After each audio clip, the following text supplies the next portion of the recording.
दिल्ली के एमसीडी के सदन में जो कुछ हुआ उसे आप सब लोगों ने देखा। पूरे देश ने इसकी आलोचना की, उस घटना, उस लात जूता और लड़ाई और झगड़े की। जो है वहां पर निगम पार्षद थे, उनमें से भी बहुत से ऐसे निगम पार्षद हैं जिन्हें उस पूरी घटना पर बेहद अफसोस है और इस पूरी घटना को निंदनीय करार दे रहे हैं। ऐसे ही निगम पार्षदों में से एक है गोंडा से निगम पार्षद प्रीति गुप्ता जी। ये भी वहां मौजूद थी और पूरी घटना को, पूरी लड़ाई को देख रही थी और अफसोस भी जता रही थी कि लोकतंत्र में ये आज कौन सा दिन देखने को मिल रहा है। प्रीति जी, सबसे पहले तो बहुत बहुत स्वागत है। यहाँ जो कुछ भी हुआ सदन में, उसको आप कैसे बताएंगे हमारे दर्शकों को, क्या कहेंगी उसे लेकर के? जो चीजें हुई उससे बहुत ही शर्मिंदगी महसूस हुई लोगों को। नमस्कार, मैं प्रीति गुप्ता 231 गोंडा वार्ड से बोल रही हूँ। सदन में गए थे, वहाँ पर बहुत ही बुरा हाल था, देखने को मिला। हमारी मेयर मैडम है, वो सच्चाई की राह पर नहीं चल रही हैं।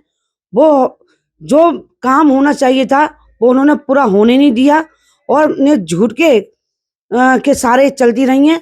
और जो हम चाह रहे थे हमें जो काम हो, उन्होंने 15 मिनट का टाइम लेती थी, 2-2 घंटे बाद आ रही हैं और इतना बुरी हालत कर दी थी कि हम आपको नहीं बता सकते थे कि इतनी मारा पीटी गई। माँ के समझ लो केजरीवाल की सरकार है, एक झूठी और मक्कार सरकार है, कह सकती हूँ मैं एक तरह से। माँ की पार्षदा और भी बदतमीज महिलाएं, माँ के पुरुष भी हैं जो कहने वाले शब्द भी नहीं है, वो शब्द कह रही हैं। हमें नहीं लगता कि एक अच्छी महिलाएं जो बात कर सकती हैं, वो उनमें बात करने की तमीज नहीं है।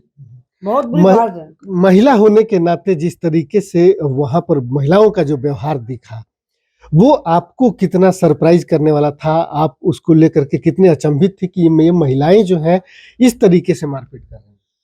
जब हमने सदन में देखा था तो उनकी मेयर, समझ लो एक मेयर साहिबा हैं, वो खुद ही मतलब कि झूठ के कगार पर काम कर रही हैं और उनकी जो निगम पार्षदा हैं वो और भी बेकार है। हम समझ लो एक तरह से कह सकते हैं माँ की पार्षदा सभ्य पार्षदा नहीं है, गाली गलौच पर उतर जाती हैं, मारा पीटी में कर जाती है। हम उनसे बात कर रहे हैं, वो ऐसा मतलब कि बदतमीजी में उतर आई हैं कि बोतलें मार रही हैं, आदमियों को मार रही हैं। और मैं आपको हम बता नहीं सकते, देखकर हम अचंभा हो गए थे कि सदन में इतनी बुरी हालत होती है। और मैं तो हम वहाँ पहुंचे, देखा कि हम तो अपने काम के लिए गए थे कि कमेटी के लिए बन सकती है, वहाँ हमारी कमेटी बनने ही नहीं दे रहे हैं। वो चाह रहे हैं कि अपना मेयर, उप मेयर और कमेटी भी हमारी हो। और ये झूठी मक्कार सरकार ऐसी कर रही है जैसे कि हमारे लोग, बीजेपी लोग कुछ मतलब कि को बदनाम करने में तुली हुई है। इस बार आप लोगों को उम्मीद थी कि इस बार स्टैंडिंग कमेटी का निर्माण हो जाएगा, स्टैंडिंग कमेटी के सदस्यों का चुनाव हो जाएगा, तब जो है शायद जो है नगर निगम का जो पूरा जो लाभ है ऊपर से नीचे तक फंड लाना हो या फिर किसी शिकायतें जो हैं वो करके आप लोग कर सकें। कितना आहत हैं आप जैसे लोग जो हैं, जो कुछ करना चाहते हैं अपने वार्ड में, उससे लेकर के? सर, हम लोग अपने वार्ड के लिए इतनी मेहनत कर रहे हैं, करना चाह रहे हैं। अगर इस तरह से स्टैंडिंग कमेटी हमारी नहीं बनने दी ना, तो हम समझ लो एक तरह ये केजरीवाल की सरकार कुछ भी हमें नहीं देगी और काम नहीं करने देगी। हमारी कमेटी बन रही है और ये कमेटी को हमारे रोकना चाह रही है, जिससे कि इन पार्षदों को, हमारे भारतीय जनता पार्टी को कुछ नहीं मिल सके। इसलिए वो हमारी मेयर साहिबा ना झूठ बोल के अपनी कमेटी भी अपनी तरफ कराना चाह रही है। अब क्या करेंगे आप लोग? अब तो मामला कोर्ट में चला गया है। कितनी उम्मीदें हैं कि कोर्ट से जो आदेश आएगा, पिछली बार भी कोर्ट से आदेश आया था मेयर चुनाव के लिए, स्टैंडिंग कमेटी में ये हो गया, अब जो है फिर कोर्ट का जो दिशा निर्देश होगा जिस तरीके से करने की होगी, कितनी उम्मीदें हैं कि अब इसी सत्र में कम से कम 31 मार्च से पहले जो है वो निर्माण हो जाएगा? सर, हमें अपना हाई कोर्ट पर बिल्कुल विश्वास है कि वो सही निर्णय लेगी और हमारे पक्ष में काम होगा।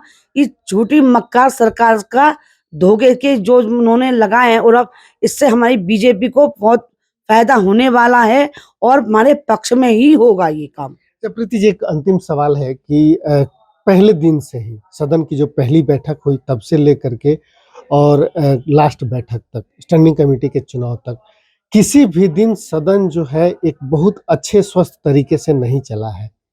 आगे को लेकर के आप जैसे लोग जो बड़े संयमित और बड़ी उम्मीदों से सदन को देख रहे थे, निगम को देख रहे थे, निगम के काम को देख रहे थे कि हमें कुछ करना है। कितना आशा है अभी बचा हुआ है और कितनी निराशा आप लोगों को है कि अगर ऐसे ही रहा तो हमने जो लोगों को वादे किए हैं, हमने जो दावे किए हैं, हम उसको कैसे पूरा कर पाएंगे? सर अगर हमारी कमेटी बन जाती है ना, तो हमें लगता है हम थोड़ा काम कर सकते हैं कि अच्छा काम कर सकते हैं।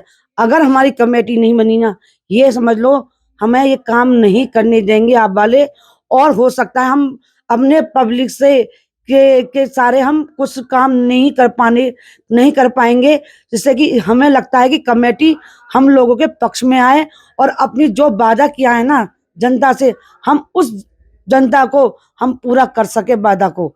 और जैसे कि अगर हमारी ये भी चली जाती है, मत समझ लो 1%, तो ये हमारी सरकार हमें कुछ नहीं देने वाली, जिससे कि मतलब कि हम बहुत बुरे हालत हो जाएगा हमारा, इस तरह से देखा जाए। ठीक है, बहुत-बहुत धन्यवाद प्रीति।